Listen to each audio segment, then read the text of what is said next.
Biographie complète de Cheikh Anta Diop. Cheikh Anta Diop, né le 29 décembre 1923 à Tiatou, dans la région de Diourbel au Sénégal, est l'une des figures intellectuelles et scientifiques les plus marquantes de l'histoire africaine contemporaine. Surnommé le pharaon de la science africaine, il a profondément bouleversé les représentations de l'Afrique en redonnant au continent sa dignité historique et culturelle.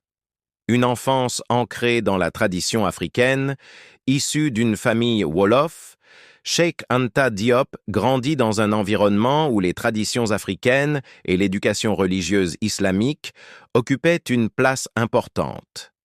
Dès son plus jeune âge, il se distingue par une curiosité intellectuelle hors du commun.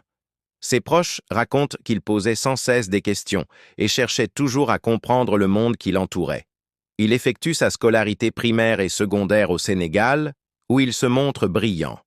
Passionné par les sciences et les lettres, il rêve déjà d'aller plus loin pour mieux comprendre l'histoire et la culture de son continent. Des études brillantes en France. En 1946, Cheikh Anta Diop se rend en France pour poursuivre des études supérieures. À Paris, il s'inscrit à la Sorbonne où il étudie la philosophie, puis la linguistique, la sociologie, l'histoire et les sciences exactes comme la physique nucléaire et la chimie.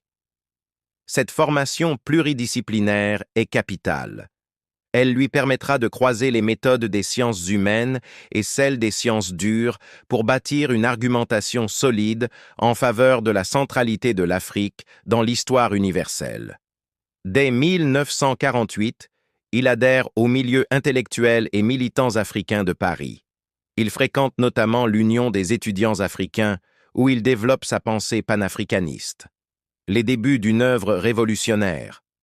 En 1951, Cheikh Anta Diop présente une thèse de doctorat intitulée « Nation, nègre et culture ». Mais sa thèse est jugée trop audacieuse et rejetée par le jury. Ce texte, publié en 1954, deviendra pourtant une œuvre majeure et fondatrice de l'historiographie africaine moderne.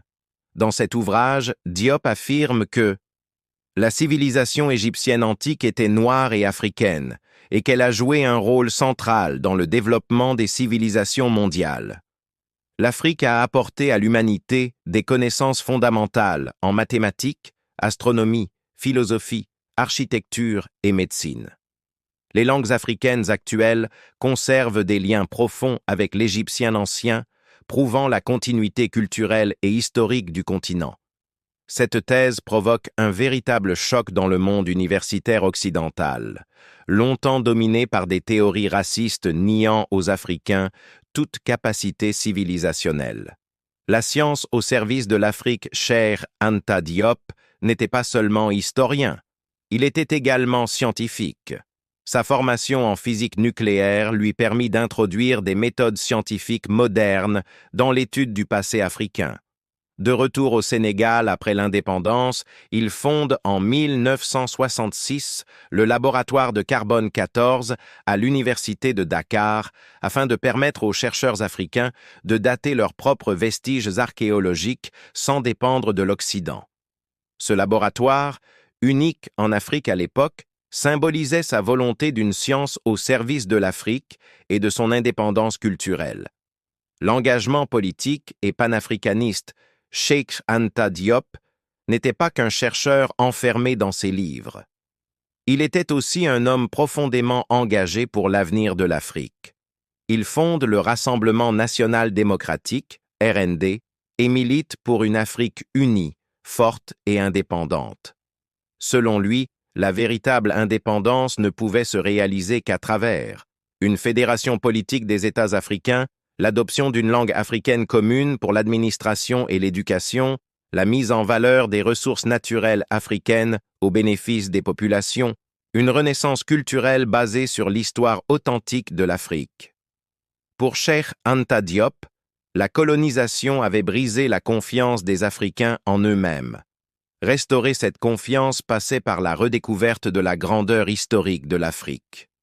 Ses principales œuvres, Cheikh Anta Diop a écrit plusieurs ouvrages de référence, parmi lesquels Nation nègre et culture, 1954. Son premier grand livre qui démontre l'origine africaine de la civilisation égyptienne. L'Afrique noire précoloniale, 1960, où il met en lumière l'organisation sociale et politique des sociétés africaines avant la colonisation. Les fondements culturels, techniques et industriels d'un futur État fédéral d'Afrique noire, 1960. Un texte politique visionnaire. Antériorité des civilisations nègres. Mythe ou vérité historique. 1967. Civilisation ou barbarie. Anthropologie sans complaisance. 1981. Son chef-d'œuvre de maturité. Sa mort et son héritage. Cheikh Anta Diop décède le 7 février 1919.